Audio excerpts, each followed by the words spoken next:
Jeeva today பார்வையாளர்களுக்கு வணக்கம். இன்றைய நேர்காணலில் தேசிய தௌஹீத் கூட்டமைப்பினுடைய தலைவர் பிஜே அவர்கள். சார், இன்னைக்கு நாடு ரொம்ப ஒரு துக்ககரமான ஒரு செய்தி நேற்று இரவிலிருந்து நீங்களும் கேள்விப்பட்டிருப்பீங்க. காஷ்மீருக்கு சுற்றுலா சென்ற நமது மக்கள், இதில் வெளிநாட்டினர், நம்ம இந்திய நாட்டினர் மட்டுமல்ல, வெளிநாட்டவரும் 2-3 பேர் இருக்காங்கன்னு நினைக்கிறேன். அவர்களை தீவிரவாதிகள் இராணுவ சீருடை அணிந்து சுற்றி வளைத்து கொலை செய்திருக்கிறார்கள். இப்போது வரை உறுதியான எண்ணிக்கை தெரியல. பலர் உயிருக்கு போராடிக்கிட்டு இருக்கிறாங்க. இதை நம்ம எப்படி புரிந்து கொள்வது? காஷ்மீர் பகுதியில் மீண்டும் மீண்டும் இந்த தீவிரவாத அச்சுறுத்தலை எப்படி புரிஞ்சுக்கிறது? மக்களுக்கு ஒரு பாதுகாப்பு இல்லாத நிலை இருக்கு. பிரிவு 370 நீக்கியதுக்கு பிறகு நடந்த முதல் தாக்குதல்னு சொல்றாங்க. தீவிரவாதிகளை ஒடுக்கியே ஆகணும் அப்படிங்கிற மாதிரிலாம் பாஜக தரப்பினர்ல இருந்து உடனே கடுமையான கண்டனங்கள் வந்திருக்கு. எல்லா தரப்பினரும் அதிர்ச்சியை வெளிப்படுத்தியிருக்கிறாங்க. என்னடா இவ்வளவு கொடூரமா தாக்குதல் நடத்தியிருக்காங்களேன்னு. இதை நம்ம எப்படி பார்க்கறது? இதற்கு என்ன காரணம்? இதை நம்ம நீங்க எப்படி பார்க்குறீங்க? யார் காரணம்னு பார்க்குறீங்க? அதாவது இந்த காஷ்மீரில் நடந்த இந்த தாக்குதலில் இப்போ வந்த செய்தி வரைக்கும் ஒரு 28 அப்பாவிகள் கொல்லப்பட்டிருப்பதாக சொல்கிறாங்க. படுகாயமடைந்தவர்கள் இன்னும் சில பேர் மரணிப்பதற்கு வாய்ப்பு இருக்கிறது. இறுதியான நிலவரம் இனிமேல் தான் தெரியும். இந்த படுகொலையை பொறுத்த வரைக்கும் இது யார் செஞ்சிருந்தாலும் இது கடுமையான கண்டனத்துக்கு உரிய ஒரு விஷயம். இது யார் செஞ்சார்கள் என்பது அவர்களை சட்டத்தின் முன்னாடி நிறுத்தி உயர்ந்தபட்ச தண்டனை வழங்க வேண்டும் அப்படிங்கிறதுலையும் யாருக்கும் மாற்று கருத்து கிடையாது. ஆனால் இந்த தாக்குதலை பொறுத்த வரைக்கும் பல விஷயங்களை நம்ம கவனத்தில் கொள்ள வேண்டி இருக்கிறது. இதை இந்த 3ஆக காஷ்மீர் மாநிலத்தை பிரித்த பிறகு கடுமையான இராணுவ நடவடிக்கைகள் மூலமாக தீவிரவாதிகளை முழு மூச்சாக முற்றாக நாங்கள் ஒடுக்கிவிட்டோம், அடக்கிவிட்டோம் என்று மத்திய அரசாங்கம் பல சந்தர்ப்பங்களில் சொல்லியிருக்கிறாங்க. அப்போ ஒரு தீவிரவாதிகளுடைய நடமாட்டம், அவங்களுடைய எதுக்குமே இடமில்லை அப்படிங்கிற அளவுக்கு ரொம்ப ஹை செக்யூரிட்டி, கடுமையான பாதுகாப்பு வளையத்தில் இருக்கக்கூடிய ஒரு பகுதியில் இந்த சம்பவம் நடக்குது என்று சொன்னால் இப்படி நடக்குமா? முதலாவது விஷயத்தை சிந்திக்க வேண்டிய என்னன்னு கேட்டால், தீவிரவாதிகள்லாம் அழிச்சு ஒழிச்சிட்டோன்னு சொல்லக்கூடிய ஒரு நிலையில் இப்படியான ஒரு சம்பவத்தை நடத்த முடியுமா? இது முதல்ல சிந்திக்கணும். கண்டிப்பாக ஆட்சியாளர்களுடைய அரவணைப்பும் ஒத்துழைப்பும் அனுசரணையும் இல்லாமல் இது நடந்திருக்கவே முடியாது. இதை ஃபர்ஸ்ட் நம்ம கவனிச்சு கொள்ள வேண்டும். அது மாதிரி இந்த கவனக்குறைவுன்னு எடுத்துக்க முடியாதா? இல்ல இத கவனக்குறைவு, அதாவது அரசுடைய ஒத்துழைப்பின் பேரில் நடந்திருக்க வாய்ப்பு இருக்கு நீங்க சொல்றீங்க. அரசுடைய அலட்சியம், கவனக்குறைவுங்கிற மாதிரி எடுத்துக்க முடியாதா? அவங்க அசந்த நேரத்தில், அவங்க ஒரு நிமிடம் தயங்குற நேரத்தில் உள்ள புகுந்துட்டாங்க, அந்த மாதிரி சொல்ல முடியாதா? ஏன்னா எல்லாவித தாக்குதலும் கவர்மெண்ட் அசந்த நேரம், போலீஸ் தூங்குன நேரம், இராணுவத்துக்கு தண்ணி காட்டிட்டு இல்ல ஏமாத்திட்டு இப்படித்தானே உள்ள வர்றாங்க. ஸோ இதை அரசின் உதவின்னு எடுத்துக்க முடியுமா, அலட்சியம்னு எடுத்துக்க முடியுமா, இல்லை அல்லது அவங்க அசந்த நேரத்தில் உள்ள புகுந்துட்டாங்கன்னு எடுக்க முடியுமா? அசந்த நேரத்தில் செஞ்சார்கள்னு பொதுவான பார்வையில் எடுத்துக்கொள்ளலாம் என்று இருந்தாலும், கடந்த கால வரலாறுகளை நம்ம பார்க்கக்கூடிய நேரத்தில் அரசுடைய ஒத்துழைப்போடவும் உறுதுணையோடவும் தான் இது நடந்திருக்கும் என்பதற்கு நிறைய முகாந்திரங்கள் இருக்கிறது. அது என்ன உதாரணத்துக்கு சொல்வதாக இருந்தால், புல்வாமாவிலிருந்து வரலாம். புல்வாமாவில் ஒரு தாக்குதல் நடக்குது. புல்வாமாங்கிற ஒரு இடத்துல இராணுவ வீரர்கள் ஏற்றி சென்ற ஒரு பேருந்து மீது ஒரு தனியார் வாகனத்தில் ஒரு கார் நிறைய 350 கிலோ வெடிமருந்துகளை ஏற்றி கொண்டு ஒருவர் அந்த வாகனத்தை, அந்த பஸ்ஸில் மோதுகிறார். மோதின உடனே 40க்கு மேற்பட்ட இராணுவ வீரர்கள் அந்த ஸ்பாட்லேயே மரணிக்கிறாங்க. இது ஒரு கொடூரமான ஒரு சம்பவம். இந்த புல்வாமா தாக்குதல் எப்போ நடக்குதுன்னு கேட்டால் 2019 பிப்ரவரி மாதம் நடக்கிறது. அதான் ஏப்ரலில் தேர்தல் நடக்க இருக்கிறது. தேர்தல் நடப்பதற்கு முன்னாடி பிப்ரவரி மாதத்தில் இந்த தாக்குதல் நடத்தப்படுகிறது. இதை நடத்தணும் என்ன செஞ்சாங்கன்னு கேட்டால், இது பாகிஸ்தான் நடத்திவிட்டது, இதை லேசில் நாங்கள் விடமாட்டோம் என்று சொல்லி பாகிஸ்தான் மீது 2 வகையான தாக்குதல் நடத்தினார்கள். அது ரெண்டாவது என்னன்னு சொல்கிறேன். 2 விதமான பதிலடி இந்தியா கொடுத்தது என்று சொல்லி அதுவே தேர்தல் பிரச்சாரமும் ஆக்கப்பட்டு அந்த சம்பவம் நடந்தால் நம்மளாம் அறிவோம். ஆனால் உண்மையில் நடந்த விஷயம் என்னன்னு கேட்டால், அந்த புல்வாமாவில் தாக்கல் நடத்தும் பொழுது அது வந்து முக்கியமான தேசிய நெடுஞ்சாலை, பாதுகாப்பான ஒரு தேசிய நெடுஞ்சாலை. அதில் வந்து 350 கிலோ வெடிமருந்தை ஏற்றிக்கொண்டு ஒரு நபர் வந்து காரில் வர முடியுமா என்று கேட்டால், கிட்டத்தட்ட ஒரு 50-60 இடங்கள்ல அவங்க செக் பண்ணப்படுவாங்க. அப்படி ஆமா, பண்ணப்பட்டிருக்கும் பொழுது, ஆமா. இவ்வளவும் ஏத்தி கொண்டு வரவே முடியவே முடியாது.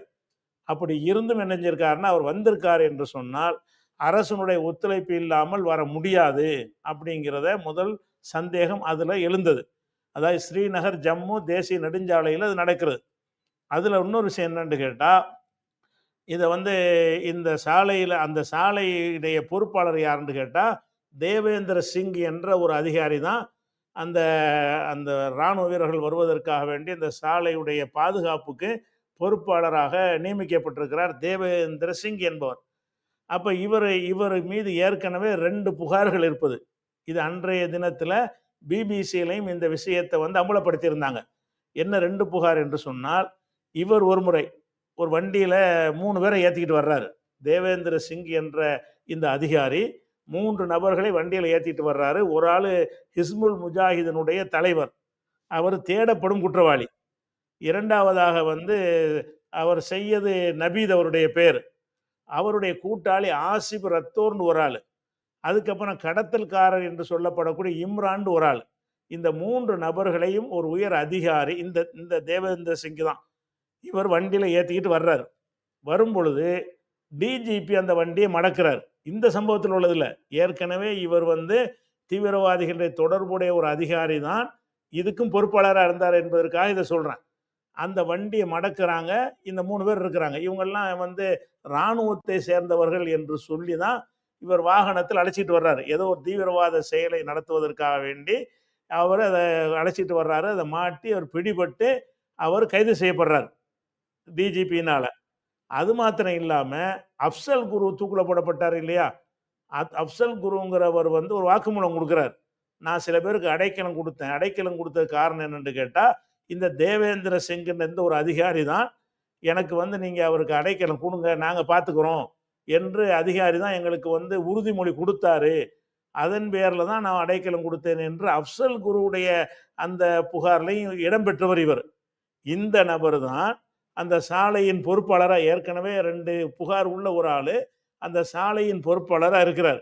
பொறுப்பாளரா இருக்கும் பொழுது, இப்ப இந்த 350 கிலோவை ஏத்திக் கொண்டு பல 100 மைல்களை கடந்து இந்த வெடிகுண்டு ஏற்றிய வாகனம் வருது என்று சொன்னா, இவங்களுடைய சப்போர்ட் இல்லாம வர முடியாது. வந்துருச்சா? வந்தாச்சு. வந்த உடனே அப்ப என்ன நடக்குதுன்னு கேட்டா, அந்த இவர் மாற்றார். அர்னாப் கோஸ்வாமி மாற்றம் உங்களுக்கு தெரியும் அந்த சம்பவம். அர்னாப் ஆமா, ஆமா, கோஸ்வாமி ஆமா, ஆமா. வந்து அவர் வந்து என்னமோ டிவி வச்சிருந்தாரே. ஒரு டிவி ஒண்ணு ஆமா. வச்சிருந்தாரு. ரிபப்ளிக். ம், ம். Republic TV. அதனுடைய ரிபப்ளிக். உரிமையாளர் இருந்தார்ல. அவர் என்ன செய்றாருன்னா, ஒரு விஷயத்துல மாற்றார். எதுல மாற்றாருன்னு கேட்டா, அ அவர் அவர் வந்து அவர் இந்த விஷயத்துல மாற்றல. அந்த ரிபப்ளிக் டிவில என்ன செய்றாங்கன்னா, ரேட்டிங் வருவதற்காக வேண்டி, அதிகமான ரேட்டிங் இருப்பதற்காக என்ன செய்வாங்கன்னு கேட்டா, அதுக்கு ஒரு செட்டப் பண்ணுவாங்க. அதாவது அதுக்குன்னு சில மிஷின்கள் குடுப்பாங்க. ஒவ்வொரு வீடுகள்லயும் கொண்டு போய் பொருத்துவாங்க. ஆமா. அதுல எவ்வளவு டிஆர்பி பேர் ரேட்டிங்க்காக. பார்க்குறாங்க என்பது அது அறிய முடியும். அந்த மாரி ஒரு ஒரு 45,000 பாக்ஸுகள் வந்து குடுக்கப்பட்டிருந்துச்சு மொத்தமே. 140,00,00,000 மக்களுடைய வீடுகளுக்கு 140,00,00,000 மக்கள்னா, ஒரு 35,00,00,000 வீடுகளாவது இருக்கும். 35,00,00,000 வீடுகளுக்கு வந்து ஒரு இந்த இந்த பாக்ஸ் அந்த மீட்டர பார்க்க செட்டா பாக்ஸ் மாதிரி, அந்த எவ்வளோ பேர் பார்க்குறாங்கன்ற அந்த டிஆர்பி ரேட்டிங் பார்க்கறதுக்கான ஒரு மீட்டர் அது. அந்த மீட்டர வந்து பொருத்திருவாங்க. பொருத்தின பிறகு அந்த டிவி எவ்வளோ அதில பார்க்குறாங்களோ, அத வந்து என்ன செய்வாங்கன்னா, மல்டிபிள்ல பெருக்குவாங்க. ஒரு 45,000 பேருக்கு தான் அந்த பெட்டி இருக்கும். ஒரு பெட்டியில இவ்வளவு இருக்கும் என்று சொன்னால், அப்ப 30,00,00,000 பேருக்கு எவ்வளவு என்று பெருக்கி, இந்த சேனல் தான் அதிகமா பார்க்குறாங்க என்று ஒரு அறிவிப்பு அவங்க செய்வாங்க. அதன்படி அந்த டிவிக்கு விளம்பரங்கள் நெறைய கிடைக்கும். எந்த டிவி அதிகமான மக்கள் பார்க்குறாங்களோ, அதுக்கு விளம்பரம் கிடைக்கும். இந்த டிஆர்பி ரேட்டிங் வருவதற்காக வேண்டி, இந்த அர்னாப் என்ன செய்றாருன்னு கேட்டா, எங்கெங்க எல்லாம் அந்த மிஷின் வைக்கப்பட்டிருக்கிறதோ, அந்த தாஸ் குப்தான்னு ஒரு ஆளு அதனுடைய பொறுப்பாளர். அவர தொடர்பு கொண்டு அவர சரி கட்டி, அவர்ட்ட வந்து இந்த பாக்ஸ் வச்சிருந்தவங்களுடைய முகவரியெல்லாம் வாங்கிட்டு போயி, ஒவ்வொருத்தரையும் சந்திச்சு என்ன செய்றாருன்னு கேட்டா, "நீங்க வந்து எங்க டிவி இப்போ ஆன் பண்ணி வச்சிருங்க. எப்ப பார்த்தாலும் உங்க வீட்ல என்ன செய்யணும், எங்க ரிபப்ளிக் டிவி தான் ஓடிக்கிட்டு இருக்கணும். இப்படி வைத்துட்டீங்கன்னா மாசத்துக்கு 700 ரூபாய் உங்களுக்கு நாங்க தருவோம் அப்படின்னு ஒரு ஏற்பாடு செஞ்சு என்ன செய்யறாருன்னு கேட்டா, பல வீடுகள்ல இதுவே ஆன்ல இருக்கும். எப்ப பார்த்தாலும் ஓடிட்டே இருக்கும். ஆங்கிலம் தெரியாதவங்க வீடுகள்ல எல்லாம் ரிபப்ளிக் டிவி தான் பார்க்கப்படுது. அப்ப அதிகமான பார்க்கப்பட்டவன் என்ன ஆகுதுன்னா, ரேட்டிங்ல ஃபர்ஸ்ட் வந்துடுறாரு. அப்ப ரேட்டிங்ல ஃபர்ஸ்ட் வந்தவுடனே இது சம்பந்தமாக என்ன செய்யறாங்கன்னு கேட்டா, மராட்டியத்துல சிவசேனா அரசு அப்ப பிஜேபிக்கு எதிரான ஒரு நிலையில இருந்தாங்க.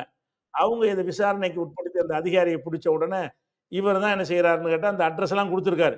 யார் யாருக்கு அந்த பாக்ஸ் வைக்கப்பட்டதுங்கிற விவரத்தை எல்லாம் இவருக்கு குடுத்திருக்கிறாரு. அப்ப அவருடைய போனை எடுத்து பார்க்கும் பொழுது, அந்த போன்ல அவருக்கும் இந்த அர்னாப் கோஸ்வாமிக்கு நடந்த வாட்ஸ்அப் உரையாடல்கள் 1000 பக்கங்கள். அவருக்கும் அர்னாப் கோஸ்வாமிக்கு நடந்த 1000 பக்கங்கள் கொண்ட உரையாடல் வருது. அதுல என்ன சொல்லப்படுதுன்னு கேட்டா, இந்த புல்வாமா தாக்குதல் நடக்க போகுது என்கிற விஷயம் அதில் பேசப்படுது. அர்னாப் கோஸ்வாமி என்ன செய்யறாருன்னு கேட்டா, இத பேசுறாரு. பெரிய சம்பவம் நடக்க போகுது. தேர்தலுக்கு நாங்கள் பயன்படுத்திக்கிறோம் அப்படின்னு பேசுறாரு. அந்த புல்வாமா தாக்குதல் நடந்த உடனே என்ன செய்யறாருன்னு கேட்டா, அதை பத்தி அந்த அவர்கிட்ட பகிர்ந்து கொள்றாரு. யார்கிட்ட இந்த செட்டாப் பாக்ஸ் அந்த அவருடைய அந்த ஓனர்கிட்ட பகிர்ந்து கொள்றாரு. எப்படி பகிர்ந்து கொள்றாருன்னு கேட்டா, இந்த சம்பவம் நடந்த உடனே 20 நிமிஷத்துல நாங்க கவர் பண்ணத புல்வாமா வெடிகுண்டை வந்து 20 நிமிஷத்துல கவர் பண்ண முடியாது. ஹை செக்யூரிட்டியான யாரும் நெருங்கவே முடியாது. அப்ப ஏற்கனவே இவங்களுக்கு தெரிஞ்சு நடந்ததுனால தான் 20 நிமிஷத்துல இது பண்ணியிருக்கிறாரு. அது மாதிரி வந்து அபிநந்தன் ஒரு ஆளை இறக்கி விட்டாங்கல்ல, அந்த இடம் துல்லிய தாக்குதல் நடத்தினாங்க. அந்த விஷயத்தை எல்லாம் நடக்கிறதுக்கு முன்னாடியே இவர் வாட்ஸ்அப்ல அவரோட பேசுகிறார். இதெல்லாம் வந்த பிறகுதான் அப்ப இது உங்களுக்கு தெரிஞ்சு இது ஒன்று நடக்கணும். அந்த அர்னாப் கோஸ்வாமி அதுல வாட்ஸ்அப் உரையாடல என்ன சொல்றாருன்னு கேட்டா, இது நமக்கு லட்டு மாதிரி ஒரு வாய்ப்பு. வரக்கூடிய தேர்தலுக்கு இதை நல்ல முறையை நம்ம பயன்படுத்திக்கிறேன்னு பெரியவர்னா மோடியே பெரியவருங்கிறார். அதுல பெரியவருக்கு நம்ம சந்தோஷப்படுத்தணும் அப்படின்னு சொல்லிட்டு அமித்ஷாவுக்கு ஏஎஸ்ங்கிறாரு. ஏஎஸ்ஐயும் நம்ம சந்தோஷப்படுத்தணும், பெரியவரையும் சந்தோஷப்படுத்தணும் என்றெல்லாம் அந்த உரையாடல்ல வருகிறது. அப்ப இதெல்லாம் வச்சு பார்க்கக்கூடிய நேரத்துல இவர்கள் தான் என்ன செய்யறாங்கன்னு கேட்டா, இந்த மாதிரி சில தீவிரவாத குழுக்களை கையில வைத்துக்கொண்டு அவனுக்கு காசை கொடுத்து நீ போய் அடிச்சிட்டு வான்னு சொல்றது. இவர்களே தான் செய்வ சந்தர்ப்பம் தகுந்த அல்ல, மாதிரி. அந்த தீவிரவாத குழுக்கள் முஸ்லிம் குழுக்களா இருந்தாலுமே கவர்மெண்ட் எய்டுங்கிறீங்க. அரசு உதவியில அந்த குழுக்களை வச்சிருக்கிறாங்க. ஹிஸ்புல்லாவா இருந்தாலும் சரி, இப்ப புதுசா ஒரு அமைப்பு சொல்றாங்க. இவங்க எல்லாருமே அரசாங்கத்துடைய அண்டர்டேக்கிங்ல பெரிய அளவு பணத்தை வாங்கி கொண்டு இவங்க சொல்ற நேரத்தில் அதை செய்வார்கள். அந்த மாதிரியான ஒரு குழுக்கள் தான் இருக்கிறாங்க. இப்ப இதுல உள்ள விஷயம் என்னன்னு கேட்டா, இந்த சம்பவத்துக்கு பிறகு இதை என்ன செய்யணும்? இவ்வளவு பெரிய நிகழ்ச்சி ராணுவ வீரர்கள் இறந்திருக்காங்கல்ல. அப்ப இது அரசாங்கம் வந்து எப்படி இவன் இத்தனை மைல் கிலோமீட்டர் கடந்து வெடிகுண்டோட ஒருத்தன் வந்தான், அவன் யாரு, அவனுக்கு துணை செஞ்சது யாரு, எப்படி இவ்வளவையும் கடந்து அவனால் வர முடிஞ்சிச்சு அப்படிங்கிறதுக்கு எந்த ஒரு விசாரணையா நடத்தினாங்களான்னா நடத்தவே இல்லை. அதை கண்டுபிடிக்கவே இல்லை. அது யார் முதல்ல கண்டுபிடிக்க வேண்டியது? ராணுவ வீரர்களை கொண்டிருக்கிறாங்கன்னு சொல்லும் பொழுது அது யாருங்கிற விஷயத்தான முதல்ல விசாரிக்கணும். இன்றைக்கு தேதி வரைக்கும் அந்த வழக்கு கிடப்பில் போடப்பட்டு விட்டது. ராகுல் காந்தியில இருந்து எல்லா எதிர்க்கட்சிகளும் இதை கேள்வியாக அப்போது கேட்டாங்க. அதை விட முக்கியமான விஷயம் என்னன்னு கேட்டா, அப்போது வந்து RSS உடைய தீவிரவாதியாக இருக்கக்கூடிய சத்யபால் மாலிக் என்பவர் தான் காஷ்மீருக்கு கவர்னர். காஷ்மீர்ல கவர்னரா இருந்தாரு. அவர் கவர்னரா இருக்கும்போது நடக்கிறது. பிறகு என்ன செய்யறாருன்னா, அவரு இதை சொல்லி அவர் வெளியே வர்றாரு. கவர்னர் பதவியை ராஜினாமா பண்ணிவிட்டு அந்த அந்த பிஜேபி அரசாங்கத்திலிருந்து எதிர்த்து ஒரு அறிக்கை விடுறாரு. யாரு? காஷ்மீர் கவர்னரா இருந்தவர். அவர் என்ன சொல்றாருன்னு கேட்டா, இதுல வந்து சரியான முறையில் விசாரிக்கணும், திட்டமிட்டு செஞ்சிருக்கிறாங்க, யார் என்று வேறு வரைக்கும் கண்டுபிடிக்கணும் என்று நான் மோடிக்கு சொன்னேன், இதை கிடப்புல போடு என்று எனக்கு அவர் சொன்னாரு. யார் சொல்றாரு? அந்த RSSல வார்த்தெடுத்த அந்த கவர்னர் இதை சொல்றாரு. எல்லா தொலைக்காட்சியிலும் இது வந்து அவருடைய பேட்டியா வந்தது. அது மாத்திரம் இல்லாம இவங்களை வந்து பஸ்ல கூட்டிட்டு வரக்கூடாது, ஹெலிகாப்டர்ல தான் கொண்டு வரணும் நான் சொன்னேன். இல்லை பஸ்ல தான் வருவாங்க அப்படின்னு சொல்லி என்னுடைய கோரிக்கையை ஏற்றுக்கொள்ளாமல் பஸ்ல சாதாரண பேருந்துல ராணுவ வீரர்களை கொண்டு வந்தாங்க அப்படிங்கிற விஷயத்தெல்லாம் சொல்லி அரசாங்கத்துடைய கை இதுல இருக்கிறது, அதனால பிஜேபி நீங்க யாரும் நம்பி ஓட்டு போடாதீங்கன்னா தேர்தல் பிரச்சார நேரத்தில் சொன்னார். யாரே? சத்யபால் மாலிக். அப்ப என்னன்னு கேட்டா, இவர்கள் ஜெயிப்பதற்காக வேண்டி ராணுவத்தையே பணி கொடுக்கக்கூடியவர்கள். நம்ம ராணுவமாச்சன்னு கூட பார்க்காம செஞ்சிருக்கும் பொழுது அதை நம்ம இதை சிந்திச்சு பார்த்தோம்னு சொன்னா, நீங்க வைக்கக்கூடிய நல்லெண்ணத்தை இவர்கள் மீது வைக்க முடியாது. அது அசந்திருந்த நேரத்தில் செஞ்சிருப்பாங்கன்னு சொல்றீங்கல்ல, அந்த நல்லெண்ணம் வைப்பதற்குரியவர்களாக இவர்கள் இல்லை. அது மாத்திரம் இல்லாம ஷிண்டேன்னு ஒரு ஆள், அவரும் அமித்ஷாவுக்கு, பிஜேபி, ஆர்எஸ்எஸ்க்கு ரொம்ப ரொம்ப நெருக்கமான ஒரு ஆள். அவர் வந்து பல குண்டு வெடிப்பு வழக்குகள் அவரும் சேர்க்கப்பட்டிருக்கிறார். மாலேகான் குண்டு வெடிப்பு, ஜம்மா மசூதி குண்டு வெடிப்புன்னு சொல்லி பல குண்டு வெடிப்புகளில் அவர் ஒரு குற்றவாளியாக சேர்க்கப்பட்டிருக்கிறார். அவர் என்ன செய்கிறாருன்னு கேட்டால், சிபிஐ நீதிமன்றத்தில் ஒரு அஃபிடவிட் தாக்கல் பண்ணார். சிபிஐ நீதிமன்றத்தில் ஒரு அஃபிடவிட் போடுறார். என்ன அஃபிடவிட்னு சொன்னால், நான் இதில் சம்மந்தப்பட்டிருக்கிறேன், நான் அப்ரூவராக விரும்புகிறேன், சில உண்மைகள் நான் சொல்ல விரும்புகிறேன், இந்த குண்டு வெடிப்புகள் எல்லாம் நாங்கள் தான் செஞ்சோம், ஆர்எஸ்எஸ் உடைய வழிகாட்டுதல் பிரகாரம் இது முஸ்லிம்கள் மீது பழி வந்து அதனால் நமக்கு அரசியல் ஆதாயம் கிடைக்க வேண்டும் என்பதற்காக நாங்கள் தான் இதை செஞ்சோம், இன்னன்னார் ஆலோசனை பேர் பட்டியல் வரைக்கும் போட்டு என்ன செஞ்சாருன்னு கேட்டால், சிபிஐ நீதிமன்றத்தில் பகிரங்கமாக அஃபிடவிட்டாகவே தாக்கல் பண்ணார். பல குண்டு வெடிப்புகள் நடத்துவாங்க, அதை இந்துக்களை கொல்லப்படுவாங்க, அதை பற்றி உங்களுக்கு கவலை கிடையாது, இந்துக்கள் கொல்லப்பட்டாலும் முஸ்லீம் கொன்றான்ங்கிற பேர் வருமா, அதில் நமக்கு ஆதாயம் கிடைக்குமா அப்படிங்கிறதுக்காக வேண்டி அந்த ரேஞ்சுக்கு அவர்கள் போவார்கள் என்பதை பல குண்டு வெடிப்புகளை நாங்கள் நடத்தி இருக்கிறோங்கிறார். நடத்திவிட்டு முஸ்லீம்கள் மேலே பழிய போடுவோம் என்கிறார். எதற்காக போடுவோம் என்று சொன்னால், இதன் மூலமாக நாங்கள் திரும்ப ஆட்சிக்கு வரணும், ஆட்சிக்கு வருவதற்காக, ஆட்சிக்கு வரணும் எப்படி வரணும், முஸ்லீம்கள் மீது வெறுப்பு உண்டாகணும், வெறுப்பு உண்டானா இந்துக்களின் காவலருங்கிற ஒரு பட்டம் இவர்களுக்கு கிடைக்க வேண்டும். அதை காரணமாக வைத்து இந்து வாக்குகளை அறுவடை செய்வதற்காக வேண்டி இந்த வேலையை நாங்கள் தான் செஞ்சோம் என்று, யார் யாரெல்லாம் செஞ்சோம், யார்கிட்டையெல்லாம் ஆலோசனை பண்ணோம் என்று ஆர்எஸ்எஸ் உடைய முக்கியமான தலைவர்கள் பெயர்கள் எல்லாம் பட்டியல் போட்டு சிபிஐ நீதிமன்றத்தில் ஒரு அஃபிடவிட்டாக ஒரு தாக்கல் பண்ணார்.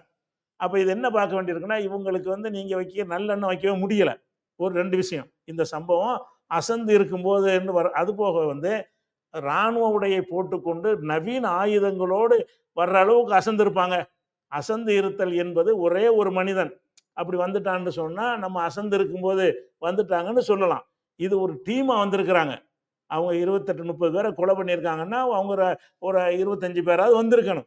அவ்வளோ பெரிய நம்பரில் அவங்க வந்து இராணுவ உடையை உடித்து கொண்டு வருகிறார்கள் என்று சொன்னால் யாருக்கண்லையாவது பற்றுவாங்க. ஒருத்தன் வரும்போது படமாட்டான், ஒளிஞ்சு மறைஞ்சு வந்துடுவான். அப்போ தெரிஞ்சாலும் ஒன்றும் செய்யாதீங்க அவங்கள அப்படிங்கிற ஒரு உத்தரவு இல்லாமல் இவர்கள் வந்திருக்க முடியாது.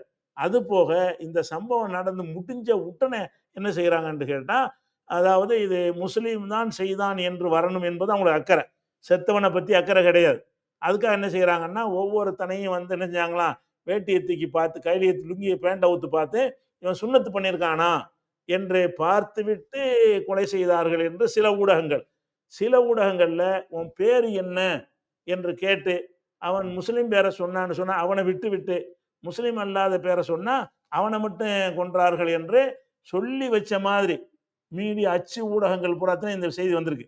சொல்லி வச்ச மாதிரி எல்லா பேப்பர்கள்லையும் இந்த செய்தி வருது. அதாவது இவன் வந்து ஒரு தீவிரவாத குழு தான் செஞ்சிச்சின்னு காட்டணுமா, அதுவும் என்னென்ன முஸ்லீம்களை பாதுகாத்துட்டு மற்றவங்களை அழிக்கணும் அப்படிங்கிற ஒரு எண்ணம் உள்ளவர்கள் செஞ்சுருக்காங்கன்னு சொல்கிறாங்க. ஆனால் இது எல்லாமே பொய்ங்கிறது அந்த கொல்லப்பட்ட லிஸ்ட் வெளியிட்டிருக்கிறாங்க.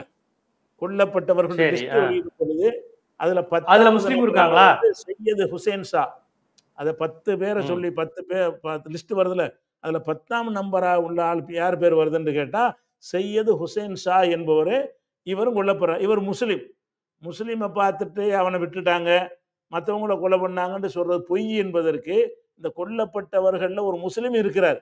அவனுக்கு அந்த கணக்கெல்லாம் கிடையாது. நீங்கள் அஜெண்டாவை கரெக்டாக ஒரு 25 பேர் காலி பண்ணு, முஸ்லீம் மேலே பழி வரணும் அப்படிங்கிறதான தவிர ஆம்பளையில காலி பண்ண சொல்லியிருக்காங்க. பெண்களை ஒன்றும் செய்யலை. பெண்கள் சிறுவர்களை விட்டு ஆம்பளையெல்லாம் பார்த்து கொலை பண்ணியிருக்கிறாங்க என்பது மட்டும்தான் அதில் வருகிறது. இதை சொன்ன உடனே ஒரு அமைப்பு ஆர்டிஎஃப் ஏதோ ஒரு டிஆர்எஃப்னு சொல்லி ஒரு அமைப்பு பொறுப்பேற்று கொண்டது. இவங்க வந்து ஹிஸ்புல்லாவுடைய பிரிந்து வந்த ஒரு தனி ஒரு அமைப்பு என்று அரசின் சார்பில் வந்து அதை லஷ்கர் தொய்பான்னு சொல்றாங்க. இல்ல, லஷ்கர் தொய்பாவினுடைய நிழல் அமைப்புன்னு போட்டிருக்காங்க எல்லா பத்திரிகையும். லஷ்கர் தொய்பாவின் நிழல் அமைப்பு, லஷ்கர் தொய்பாவுடைய ஒரு உள்பிரிவா இது. இந்த பிரிவு தான் இதை பொறுப்பேற்றுக்கிடுச்சுன்னு சொல்றாங்க. நீங்க இந்த பேரை நீங்க கேள்விப்பட்டு இருக்க மாட்டீங்க. பொறுப்பேற்றுக்கிறதுன்னு சொன்னா அவன் வந்து அந்த அவனுடைய அபிஷியலான இணையதளத்தில் அவன் எழுதுவான். அவனுக்கு ஒரு ஒரு அடையாளம் இருக்கும். இதில் அப்படிலாம் கிடையாது. இவன் யாருன்னு தெரியாத ஒரு புது அமைப்பை உண்டாக்கி அந்த அமைப்பு பொறுப்பேற்று கொண்டார்கள் அப்படிம்பாங்க. அதுபோல் பொறுப்பேற்றுக் கொள்வதாக இருந்தால் இந்த தீவிரவாதிகளில் சிலர் இருக்கிறாங்க, அந்த இராணுவத்துக்கு எதிராக சில வேலைகளை செய்கிறவங்க இருக்கிறாங்க. அவர்கள்லாம் என்ன செய்வாங்கன்னு கேட்டால் தங்களை அடையாளப்படுத்தி இன்ன காரணத்துக்கு இன்ன நோக்கத்துக்காக நாங்கள் செய்கிறோம் என்று ஒரு லட்சியத்தோடு செய்வாங்க. அவங்களுடைய மோதல்லாம் இராணுவத்தோட மட்டும் இருக்கும். அவங்களுடைய மோதல் எல்லாமே இராணுவத்தோட சில மோதல்லாம் நடந்திருக்கிறது. அப்படி சின்ன சின்ன குழுக்கள் இருக்கிறாங்க என்பது விஷயம் இருக்கிறாங்க. ஆனால் இதுல பொதுமக்களை, வெகுஜன மக்களை கொலை செஞ்சிருக்கிறாங்கன்னு சொன்னா இது கடுமையான ஒரு கோபத்தை மக்கள்கிட்ட உண்டாக்கும். அதனால என்ன செய்யணும்னா முஸ்லீம்கள் பொது முஸ்லீமா பார்த்து பார்த்து காப்பாத்திட்டு முஸ்லீம் அல்லாத மக்களை கொலை பண்ணிட்டாங்க என்கிற ஒரு கருத்தை விதைப்பதற்கு இதை செய்யறாங்க. இது கவர்மெண்டுடைய ஆதரவு இல்லாம, அரசு சப்போர்ட் இல்லாம முடியாது. இது அந்த சத்யபால் மாலிக் அந்த புல்வாமாவில் அம்பலப்படுத்தியிருக்கிறாரு. இல்ல அதுல அவர் சொல்லியிருக்காரு. பட் இந்த சம்பவத்துல ஒரு லேடி என் கணவரை கொண்டுட்டீங்க, என்னையும் கொண்டுருங்கன்னு சொல்லும் போது நீ போய் மோடியோட நரகத்தில் வாழு அப்படின்னு சொல்லியிருக்கிறாங்க. ஸோ ஒரு பாஜக மீது எதிர்ப்பு கொண்ட ஒரு பிரிவினர் தான் அதை செஞ்சிருக்காங்க அப்படிங்கிறதா இன்னைக்கு செய்தியா வருது. இல்லை, இந்த மாதிரி எல்லாம் அந்த இடத்துல அந்த செய்தியை கவர் பண்ண நிருபர் யாரு? அவ்வளவு சீக்கிரமா அந்த இடத்துல செய்தியாளரோட எந்த இராணுவ அதிகாரி விடுவாங்க? சும்மா கதை கற்பனைக்கு விட்டு எழுதுறாங்களே தவிர பேட்டி கேட்டாங்க அது விடுறாங்கன்னு அப்படிலாம் பேச விடுவாங்களா? விட மாட்டாங்க. அப்போ அப்படி இருந்தால் கூட எவனோ ஒருத்தன் சொல்லி கூட இருப்பான். ஏன்னு கேட்டால் அப்படி சொன்னாங்கிறத வைத்துக்கொண்டு அது முஸ்லீம் செஞ்சான்ற முடியாது. இந்த நீ சொல்றியல்ல, அதாவது மோடிக்கு பிடிக்காதவன் செஞ்சாண்டு அது வரணுமா இருந்தால் அப்படி தானே பேசணும். அப்படி பேசணும்னு சொல்லி கொடுத்து பேசுவாங்க. அந்த பேசிக்கிறது இந்த மாதிரி சொல்வார்களே. ஆனால் இப்படி சொல்வதன் மூலமாக இது மோடிக்கு பிடிக்காதவங்க தான் அதை செஞ்சாங்க என்ற ஒரு கருத்து வரணுங்கிறதுக்கு இது செய்கிறாங்க.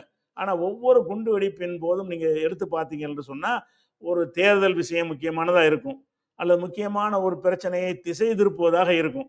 இப்போ உள்ள என்னுடைய கணிப்பு என்னவென்று சொன்னால் இந்த வக்ஃபு விஷயத்தில் தலையிடும் பொழுது எல்லா இந்து மக்களுமே அதை வெறுக்கிறாங்க. முஸ்லீம்கள் ஒரு பக்கம் வெறுக்கிறது மாத்திரம் இல்லாமல் நடுநிலை மக்களும் அவங்க வழிபாட்டு தலத்தில் ஏன்டா போயிட்டு தேவையில்லாமல் நீங்கள் தலையிடுறீங்க. பல சாமியார்கள்லாம் கூட பேட்டி கொடுக்குறாங்க, இதுவும் உங்களுக்கு தேவையில்லாத வேலை. அவங்களுடைய வழிபாட்டு தலத்தில் அந்த அளவுக்கு ஒரு வெறுக்கத்தக்க ஒரு விஷயமா வந்திருக்கும் பொழுது முஸ்லீம்கள் மீது ஒரு வெறுப்பை நல்லா விதைச்சிட்டோம் என்று சொன்னால் வக்ஃபுக்கு ஆதரவாக இருக்கக்கூடியவங்க தங்கள் நிலைப்பாட்டை மாற்றிக்கிடுவாங்க. அதை டைவெர்ட் பண்ணுவதற்கு தான் என்ன செய்யறாங்க, இதை போட்டு இவங்களுக்கு நீங்கள் குரல் கொடுக்குறீங்க, உங்களை எல்லாம் கொலை பண்ணிட்டு இருக்கிறாங்க, இந்த மாதிரி வேட்டியை தூக்கி பார்த்து கையில் இதை கவுத்து பார்த்து சுண்ணத்து பண்ணியிருக்கான்னு பார்த்து கொலை பண்ணுறாங்க, இவங்களுக்கு நீங்கள் சப்போர்ட்டாக இருக்கிறீங்க என்று காட்டுவதற்காகத்தான் இந்த வேலையை செஞ்சிருக்காங்களே தவிர இது அவங்க செய்யலைன்னு மறுக்க முடியாது. செய்யலைன்னு மறுப்பதாக இருந்தால் ஏற்கனவே அந்த ரெண்டு விஷயத்துக்கு இவர்கள்ட்ட இது வரைக்கும் பதில் இல்லை.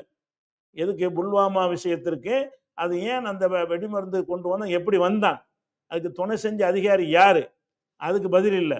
அவர் கவர்னர் இது ஆபத்தானதாக இருக்குது, நீங்கள் ஹெலிகாப்டர் அனுப்புங்க என்று அவருக்கு கிடைச்ச தகவல் அடிப்படையில் கவர்னர் இருக்கும்போது அரசாங்கத்துக்கு சொல்லியும் கூட இவங்க இல்லை பஸ்ஸில் தான் அனுப்புவோம் என்று அனுப்பி வைத்ததற்கு என்ன காரணம்? மோடிட்ட போய் இது நம்ம இராணுவமே அதை செஞ்ச மாதிரி தான் தெரிகிறது, நம்முடைய உடந்தை இருக்கிற மாதிரி தெரிகிறது சந்தேகத்தை அவர் தெரிவிக்கும் பொழுது மோடி அதை கிடப்புல போடுங்கன்ட்டாராம். அப்ப அந்த மாதிரி எல்லாம் செய்தார்கள் என்று சொன்னால் அப்ப இவர்களுக்கு யார் சாவுறார்கள்? இராணுவம் சாவுதா, இந்து பொதுமக்கள் சாவுறாங்களா? அதை பற்றிலாம் அவங்களுக்கு கவலையே இல்லை.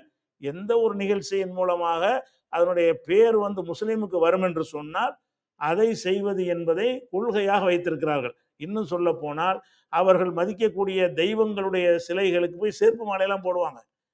முஸ்லீம் போட்டாண்டு ஆக்கிருக்காங்க. தெய்வம்னு நினைக்கும் போது செருப்பு மாலை போட மனசு வராது.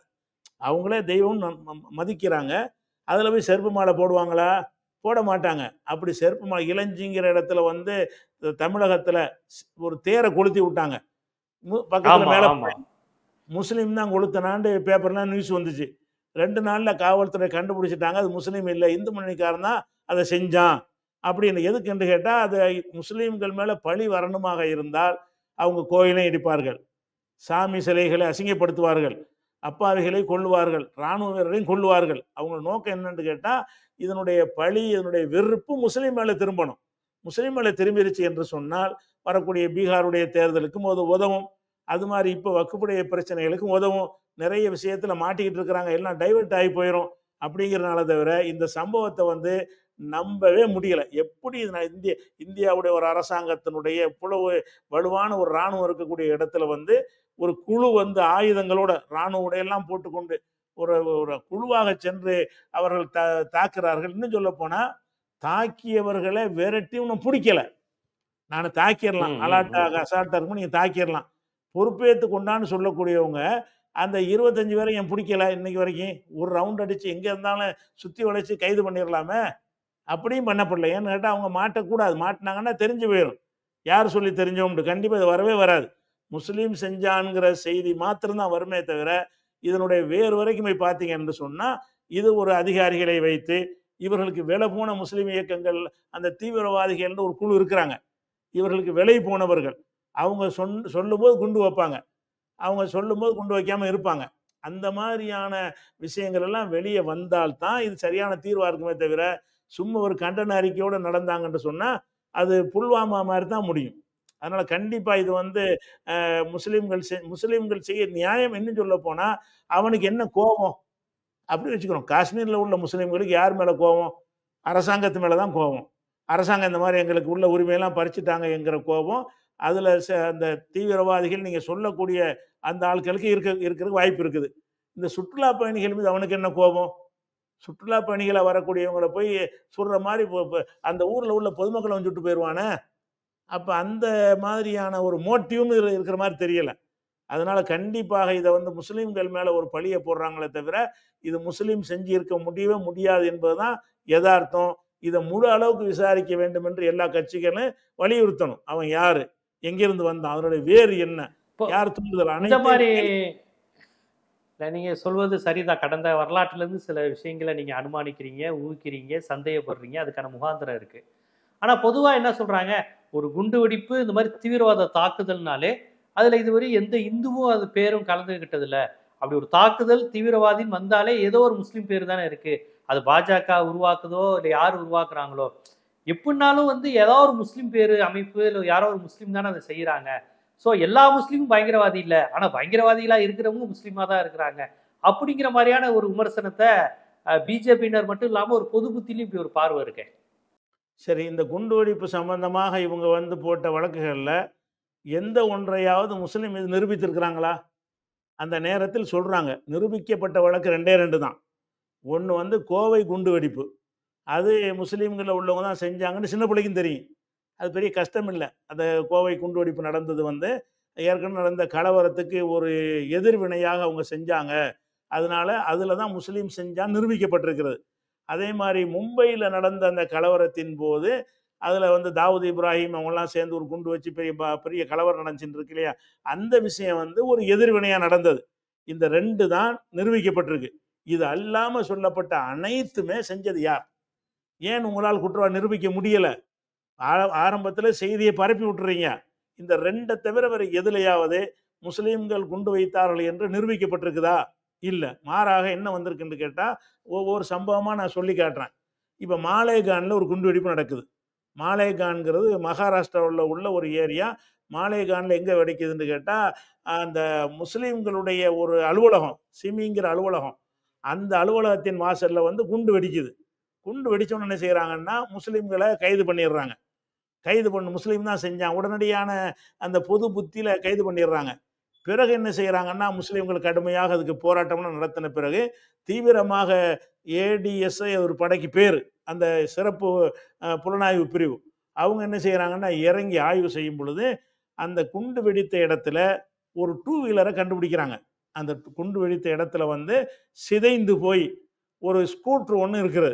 அந்த ஸ்கூட்டர எடுத்து என்ன செய்றாங்கன்னு கேட்டா, அதனுடைய அந்த சேஸ் நம்பர் இருக்கும்ல, அந்த நம்பர எடுத்து இந்த வண்டி எங்க உள்ள வண்டி? இது எங்க விற்பனையான வண்டி? எந்த மாநிலத்தை சேர்ந்த வண்டி? அப்படிங்கிறத ஆய்வு செய்யும் பொழுது, இந்த வண்டி வந்து குஜராத்தில் விற்பனை செய்யப்பட்ட வண்டி. மாலேகான்ல மாலேகான்ல குண்டு வெடிக்கிற இடத்துல கண்டுபிடிக்கப்படுது. அதுல என்ன செய்யணும், அந்த வண்டிக்கு சொந்தக்காரங்க யாருன்னு கேட்டா, அங்க குஜராத்தில் உள்ளதுன்னு வருது. குஜராத்தில் எங்கே கொண்டு போய் பார்க்கும் பொழுது, அந்த டீலர் யாருக்கு வித்திருக்கிறாங்கன்னு சொன்னால், பிரக்யா சிங்ன்ற ஒரு சாமியார் இருந்தாங்க இந்த ஆமா, ஆமா. குஜராத்தில். அவங்களுடைய ஆசிரமத்துக்கு அந்த அந்த வண்டி வாங்கியிருக்கிறாங்க. அந்த வண்டிய வாங்கி, அந்த வண்டியில தான் குண்ட கொண்டாந்து வச்சு வெடிக்க வச்சிருக்கிறாங்க. அத வச்சு என்ன செஞ்சாங்கன்னா, இந்த பிரக்யா சிங்கிற சாமியார வந்து கைது பண்ணி பல வருஷங்கள் அந்த அம்மா உள்ள இருந்தாங்க. மாலேகான் குண்டு வெடிப்பு நடத்தினது முஸ்லீம்னு பரப்புறீங்க. பிறகு என்ன செய்யுதுன்னு இன்னும் சொல்லப்போனா, அந்த வெடிச்ச இடத்துல வந்து உருது மொழியில் எழுதப்பட்ட சில பிரசுரங்கள், அதெல்லாம் அவங்க கைப்பற்றுறாங்க. இதே சேம் பிரசுரம் வந்து அவங்களுடைய அந்த ராத்வி சிதம்பர அவங்களுடைய ஆசிரமத்துக்குள்ள கைப்பற்றுறாங்க அதிகாரிகள். அப்ப இவங்க தான் அந்த பிரசுரத்தையும் அடிச்சு குடுத்து, குண்டையும் வச்சுட்டு, அந்த இடத்துல பேப்பர தூவி விட்டு வந்துர வேண்டியது. நாங்க அழிக்காம விடமாட்டோம், கொல்லாம விடமாட்டோங்கிற மாரி அந்த தீவிரவாத கருத்துக்களை சொல்லக்கூடிய பிரசுரங்களை போட்டு ஒடியாந்துருவாங்க. அப்ப இதுல வந்து ஆரம்ப காலத்துல வந்து அத முஸ்லீம் மேல நீங்க பழிய போட்டீங்க. நிரூபிக்க முடிஞ்சா? கடைசியில என்னவாச்சு? அந்த அம்மா மேல கைது பண்ணி உள்ள இருந்தாரு. அத்துவானையெல்லாம் போய் பார்த்தாரு. அவங்களுக்கு நாடாளுமன்றத்துல சீட்டு வேற குடுத்தாங்க. ஆமா, அந்த ஆமா, அந்த ஆமா. அந்த கேஸ்ல உள்ள அவங்க குடுத்தாங்க. நான் என்ன கேட்கிறேன், இத முஸ்லீம் மேல போட்டீங்களே, முஸ்லீம் இவங்க எதுக்கு அத செய்றாங்க? இந்த குண்டு வெடிப்பை இவங்க எதுக்கு செஞ்சாங்கன்னு கேட்டா, முஸ்லீம் மேல பழி வரணும். அதுக்கு என்ன வேணாலும் செய்வாங்க. இப்படி பல அதே மாரி அ அக்ஷர்தம் கோயில்ல உள்ள குண்டு வெடிப்பு, சம்ஜாதா எக்ஸ்பிரஸ் பாகிஸ்தானுக்கு இந்தியாவுக்கும் ஒரு ட்ரெயின் விட்டாங்கல்ல, அதுல நடந்த ஒரு குண்டுவெடிப்பு, ஜும்மா மசூதியுடைய குண்டுவெடிப்புன்னு பல குண்டுவெடிப்புகள்ல எல்லாத்திலயுமே இவர்கள் செய்துவிட்டு முஸ்லிம்கள் போட்டார்கள் என்பது உறுதியாகி வழக்குகள் போடப்பட்டிருக்கிறது. முஸ்லீம் யாரும் அதுக்கு தண்டிக்கப்படவில்லை. ஆரம்பத்தில் கைது செய்யப்பட்டாங்க. பல வருஷங்கள் உள்ள இருந்தாங்க. விசாரணை முடிவுல என்னன்னு கேட்டா, அது முஸ்லீமுக்கு சம்மந்தம் இல்ல. அது ஸ்டாம்ப் சைஸ் அளவுல பேப்பர்ல போட்டுருவாங்க. முதல்ல கைது செய்யும்போது பெரிய முழு பக்க செய்தியா போடுவாங்க. அவருக்கு சம்மந்தம் இல்லைங்கிற ஒரு விஷயத்த வந்து சின்னதா ஒரு இஞ்சிக்கு ஒரு நியூஸ் மாரி என்ன செய்வாங்க, தார்மீக அகாடமிக்கு போட்டுருவாங்க. அதனால தெரியாம இருக்கே தவிர, எந்த வழக்குல நீங்கள் வந்து குண்டு வெடிப்புல இந்த மும்பை குண்டு வெடிப்பு, கோவை குண்டு வெடிப்பை தவிர, வேற எந்த வழக்குல இந்த குண்டு வெடிப்பு வழக்குல நீங்க போட்டீங்கல்ல, அதுல முஸ்லிமை தண்டிச்சீங்க. உங்க நீதிமன்றம் தானே, உங்க அரசாங்கம் தானே. நீங்க நினைக்கிறபடி தீர்ப்பு வாங்க முடியுமே. அதிகாரிகள்லாம் நீங்க தானே. இவ்வளவு வசதிகள் இருந்தும் கூட, அது ஏன் முஸ்லீமுக்கு தண்டனை வாங்கி கொடுக்க முடியல? இல்ல செய்யல. உங்களுக்கு தேவை அப்போதைக்கு பரப்பி விட்டு அந்த கருத்தை விதைக்கிறது தானே தவிர, அது குற்றத்தை நிரூபிக்கிறது இருந்தா தான் நிரூபிக்க முடியும். அப்ப இந்த பிஜேபி இந்துத்துவ ஆட்சியாளர்களால் கூட முஸ்லிம்கள் மீது சட்டப்பூர்வமா குற்றத்தை நிரூபிக்க முடியல. என்றால் நம்ம என்ன வழங்குறோம்? ஆனா நாங்கள் பழிய சுமக்கிறோம். எது நடந்தாலும் உடனே என்ன செய்வாங்கன்னா, முஸ்லிம்கள் மேல போட்டுருவாங்க. இப்ப போடுற மாரி. இந்த காஷ்மீர் புல்வாமாவுக்கு போட்ட மாதிரி, அந்த ஷிண்டே சொல்றாருல, எல்லா குண்டுவெடிப்பும் நாங்க தான் செஞ்சோம். ஆர்எஸ்எஸ் வழிகாட்டுதல்லாம் செஞ்சோம்னு சொல்லி கோர்ட்ல அஃபிடவிட் போட்டு குடுத்திருக்கிற அளவுக்கு உள்ள விஷயமா இருக்குது. அப்படிப்பட்ட ஒரு நிலையில தான் நாங்கள் பொய்யாக சுமந்து கொண்டிருக்கோமே தவிர, நீங்கள் ஒரே ஒரு மனசாட்சிய தொட்டு நீங்க இதுக்கு மட்டும் அந்த குழுவுல நீங்க கேளுங்க. என்ன கேளுங்கன்னா, எத்தன குண்டு வெடிப்பு வழக்குல முஸ்லீம் வந்து தண்டிக்கப்பட்டான்? உங்க அரசாங்கம் தானே. உங்க அதிகாரிகள் தானே. உங்களுக்கு சார்பா உள்ளவங்க தானே எல்லா துறையிலும் இருக்கிறாங்க. இந்த 2 தவிர 2 தான் காட்டுவாங்க உதாரணமா. கோவை குண்டுவெடிப்ப காட்டுவாங்க. மும்பையில தாவூத் இப்ராஹிம் மூலமாக நடந்த மும்பை குண்டுவெடிப்ப சொல்லுவோம். இத தவிர பாக்கி எந்த ஒரு குண்டுவெடிப்பு விஷயத்திலயும் முஸ்லிம்கள் மீது ஆரம்ப கட்டத்தில் நீங்கள் பிரச்சாரம் பண்ணுகிறீர்கள். பிறகு வந்து இல்லைன்னு ஆகிவிடுகிறது. அந்த நேரத்தில் பரப்பி விடுகிறீர்களே தவிர, அது பொய்ன்னு ஆயிருச்சு. அதனால கண்டிப்பா முஸ்லிம்கள் இந்த கருத்து செய்யவே நாங்க இருக்கிற சிறுபான்மை செய்ய மாட்டாங்க. அவங்களுக்கு தான் அது கேடு. ஒரு குண்டு ஆமா. வச்சுட்டாங்கன்னு சொன்னா, அதனுடைய விளைவை யாரு சுமக்க போறா? வாடகைக்கு வீடு தர மாட்டேங்கிறான், வேலைக்கு சேர்க்க மாட்டேங்கிறான், பக்கத்துல உட்கார்ந்து பயணம் பண்ண சந்தேகத்தோட நம்மள பார்க்குறான். பல விளைவுகள நம்ம தானே சுமக்க வேண்டி இருக்குங்கும் பொழுது, இந்த மாரி காரியத்த வந்து சிறுபான்மை மக்கள் செய்ய மாட்டாங்க. சாதாரண ஒரு லாஜிக் எடுத்தா கூட செய்ய மாட்டாங்க. அவங்க சேஃப்டியா, நிம்மதியா வாழத்தான் விரும்புவாங்க. ஆனால் என்ன செய்றாங்கன்னா, எங்கள் மீது ஒரு பழிய போட்டாவது, அவங்க அரசியல் ஆதாயம் அடையணும்னு பார்க்குறாங்க. அதான் உண்மை. ரொம்ப விளக்கமா இந்த குண்டுவெடிப்புகளுக்கு பின்னாடி உள்ள அரசியல சொன்னீங்க. எப்படி இஸ்லாமியர்கள் மட்டுமே இதில் ஈடுபடுற மாரியான ஒரு தோற்றம் வருது. இஸ்லாமியர்கள் மட்டுமே செய்றாங்கன்னா, அதுக்கான காரணம் என்ன? அது உண்மையிலேயே இஸ்லாமியர்கள் செய்றாங்களா? இது எப்படி? அப்பாவி மக்கள் இந்த தொடர்ச்சியாக இந்த பலியாவதற்கு பின்னணியில் என்ன இருக்கிறது? இதை எப்படி புரிந்து கொள்ளணும்? அப்படிங்கிற அரசியல வச்சீங்க. எப்படியா இருந்தாலும் நீங்க சொன்ன தொடக்கத்துல சொன்ன ஒரு விஷயத்த தான் நம்ம எல்லாருமே வலியுறுத்தணும். இந்த தப்பு செஞ்சவன் யாரா இருந்தாலும் உடனே கண்டுபிடிக்கணும். அத இந்த அந்த கவர்மெண்ட் வேர் வரைக்கும் செய்யணும். போய் கண்டுபிடிக்கணும். வேறு வரையும் போய் உடனே கண்டுபிடிக்கணும். அவன் முஸ்லீமா இருந்துட்டு போறான், எந்த அமைப்பா வேணா இருந்துட்டு போறான். இப்படி ஒரு பாதகத்தை செய்தவன் உடனடியாக அந்த அமைப்பு, இவங்க தான் அந்த அமைப்பு பேர்லாம் சொல்றாங்க. அந்த அமைப்பை கண்டுபிடிங்க, தடை பண்ணுங்க, அதை பிடிக்கணும். அதை இவங்க தொடர்ச்சியா செய்யணும். இப்ப இவங்க தான் செஞ்சாங்கன்னு உடனடியா சொல்லிட்டாங்க. செஞ்சவங்கள உடனடியாக கண்டுபிடிக்கணும். கண்டுபிடிச்சு நல்ல விசாரணை செய்து நீங்க சொன்ன மாதிரி உச்சபட்ச தண்டனை எதுவோ அதை கொடுக்கணும் அப்படிங்கிற உங்க கோரிக்கை வச்சிருக்கீங்க. அதுல நம்ம அதே மாதிரி மாற்று கருத்தே இல்ல. ஆமா. அந்த ஒரு இதைத்தான் எல்லா அரசியல் கட்சியிலும் முன்வைக்கிறாங்க. எல்லா அரசியல் கட்சியிலும் இந்த கருத்து தான் வைக்கிறாங்க. ஒவ்வொரு முறையும் இந்த சம்பவங்கள் நடக்குது. அதுக்கப்புறம் அந்த அமைப்பு அவங்க யாருன்னே தெரிய மாட்டேங்குது. உடனடியாக பிடித்து நடவடிக்கை எடுக்கணும். இதை இவர்கள் செய்யணுங்கிறத அரசுக்கு நீங்க கோரிக்கையாவே அந்த ஜீவா டுடே மூலமா முன் வச்சிருக்கீங்க. உங்கள் நேரத்தை ஒதுக்கி இது குறித்து, இதுக்கு பின்னணி உள்ள அரசியல் குறித்து ரொம்ப விரிவா எல்லா மக்களுக்கும் புரியும் வண்ணம் இந்த ஆபத்தை விளக்கியதற்கு மிக்க நன்றி. ரொம்ப நன்றி.